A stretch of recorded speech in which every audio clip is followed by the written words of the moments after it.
नमस्कार. मागील भागामध्ये आपण काही गोष्टींवरती दशावतारा या विभागावरती चर्चा केली होती. ज्योतिष नक्षत्र विज्ञान केंद्र यामध्ये मी सुनील पाटणकर आपल्या सर्वांचं स्वागत करत आहे. या भागामध्ये आपण घरातील देवारा आणि त्या देवाऱ्यामध्ये देवांची संख्या किती असावी, त्यानंतर जादा देव असतील तर त्यांचं काय करावं याबद्दल माहिती घेणार आहोत. चला तर मग पाहूया आपण. आज ज्या विषयावरती महत्त्वाचा प्रकाश टाकला जाणार आहे तो म्हणजे सगळ्यांच्या पुढे असणारा मोठा प्रश्न म्हणजे माझ्या घराचा देवारा कसा असावा, त्या देवाऱ्यामध्ये मी देव कोणते कोणते ठेवावे आणि त्या देवतांची पूजा मी कशी करावी. बरोबर, प्रत्येकाच्या मनात असलेला प्रश्न आहे. बऱ्याच जणांना हा प्रश्न सतावतो. मग काय असतं बघा, देवारे जर आपण बघितलं तर देवाऱ्यामध्ये अगदी ताट भरून देव असतात. काही जणांच्या घरात तर घमेलं भरून देव असतात. भगवान की मूर्ति है इतनी होती है, घर में इतनी होती है, फोटो होते हैं, चांदी की मूर्तियाँ होती है, पित्तल की मूर्तियाँ होती है, उसके बाद हमारे पूर्वजों के हैं उनके फ़ोटो रहते हैं, कोई घर में मृत्यु हुई बुजुर्गों लोग हैं उनके फ़ोटो रहते हैं. तो कभी कभी आधी दीवार तो उसी से भरी रहती है. उसके कारण क्या हो जाता है, बहुत बार आने वाला जो न्यू जनरेशन अपनी तरुण पीढ़ी है, युवा पीढ़ी है, वो भगवान को नहीं मानती है. मुझे इन सब को कब पूजा करने के लिए बैठूँ, उसमें मेरा आधा घंटा तो निकल जाएगा. बराबर. तो बहुत बार हम क्या करते हैं, किसी ने हमें गिफ्ट दिया, भगवान की मूर्ति दी है, भगवान का फ़ोटो दिया है, तो हम कहाँ रखें उसको, इसलिए उठा के हम उसको क्या करते हैं, भगवान की पूजा स्थान में रख देते हैं. बराबर. उसके बाद क्या होता है, वैसे करते करते कभी माँ को मिला, कभी पिताजी को मिला, कभी भाई को मिली गिफ्ट, कभी दादाजी ने ला के रखी है, कभी दादी ने ला के रखे. ऐसे करते करते करते हमारी भगवान की मूर्तियाँ जहाँ पे रखने की जगह है वो पूरी हाउसफुल हो जाती है.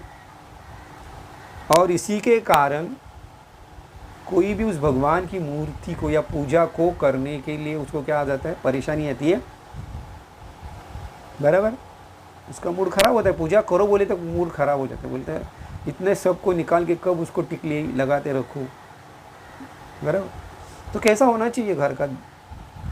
और घर में जो ज़्यादा मंदिर में पड़े हुए, घर के मंदिर में जो ज़्यादा मूर्तियाँ पड़ी है, ज़्यादा फ़ोटो है, उसका क्या करें.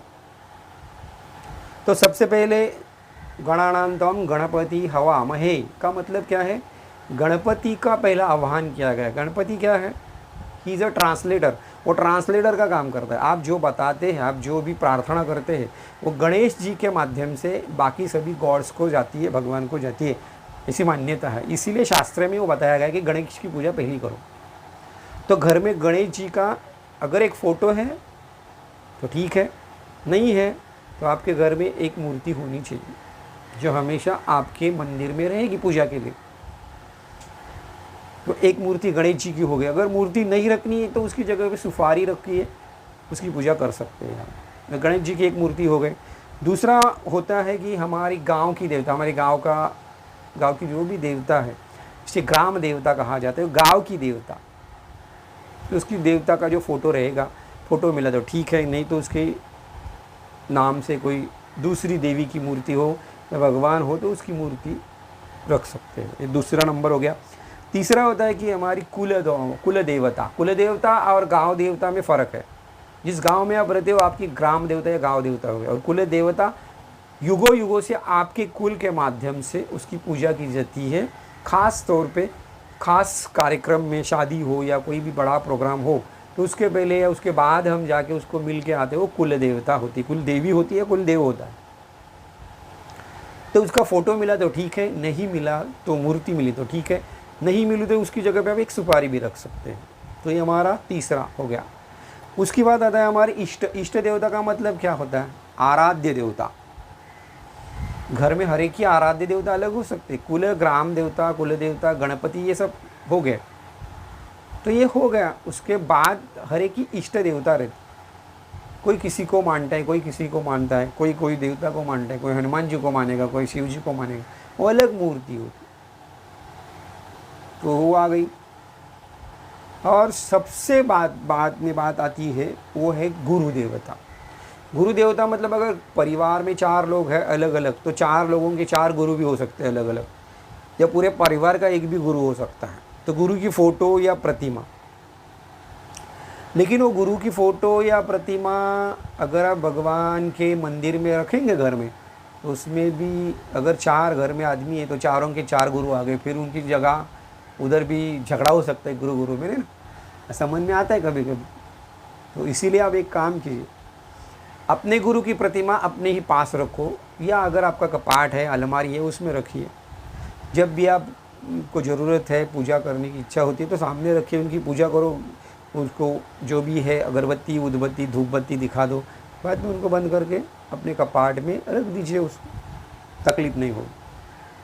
तो मंदिर में क्या होना चाहिए? घर में जो पूजा का मंदिर है उसमें सबसे पहला है गणेश जी की मूर्ति, देवी की मूर्ति है तो देवी की मूर्ति, अपने इष्ट देवता, अपने ग्राम देवता की, मतलब जिस गांव से हम रहते हैं उसकी मूर्ति, हमारे कुल की देवता है, कुल की देवता की मूर्ति है सुपारी, भगवान बाल कृष्ण की छोटी मूर्तियाँ है, बाल रूप में रखी है, बड़े रूप में नहीं पूजा की जाती, तो बाल रूप की एक छोटी मूर्ति, एक घंटा, आरती उतारने के लिए एक निरांजन, और पानी का एक पेला भर के रखो। तो ये हो गए भगवान की, हमारी जो भी भगवान का जगह है जहाँ पे पूजा करते हैं, पूजा स्थान। ये पूजा स्थान में 4 या 5 ही चीज़ें होनी चाहिए, ज़्यादा से ज़्यादा, उससे ज़्यादा चीज़ नहीं होनी चाहिए। फिर आप पूछेंगे कि भाई उससे ज़्यादा अगर चीज़ें हैं, हमारे मंदिर में 4 मूर्तियाँ है गणेश जी की, 2 3 मूर्तियाँ हमारे भगवान विष्णु जी की, या फिर बाल कृष्ण की, उसके अलावा इतने महाराज के फ़ोटोज़ हैं, तो हम क्या करें?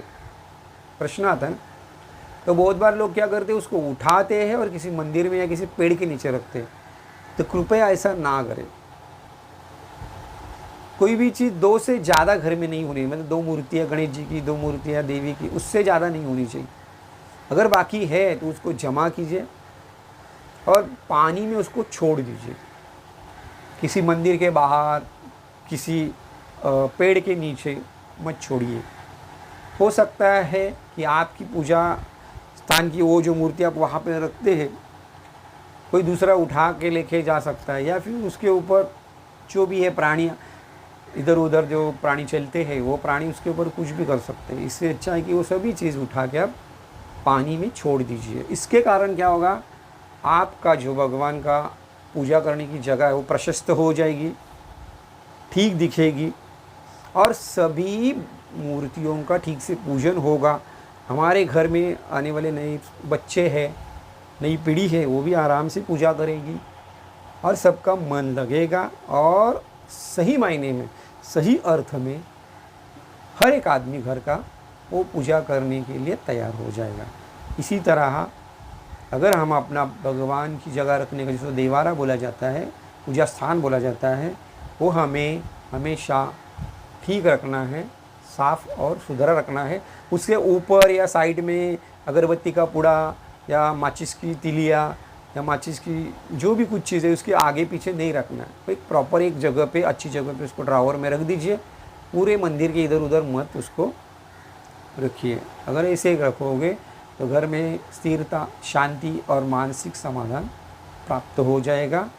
इसी की तरह आपका देवारा प्रशस्तमय हो और मंगलमय हो।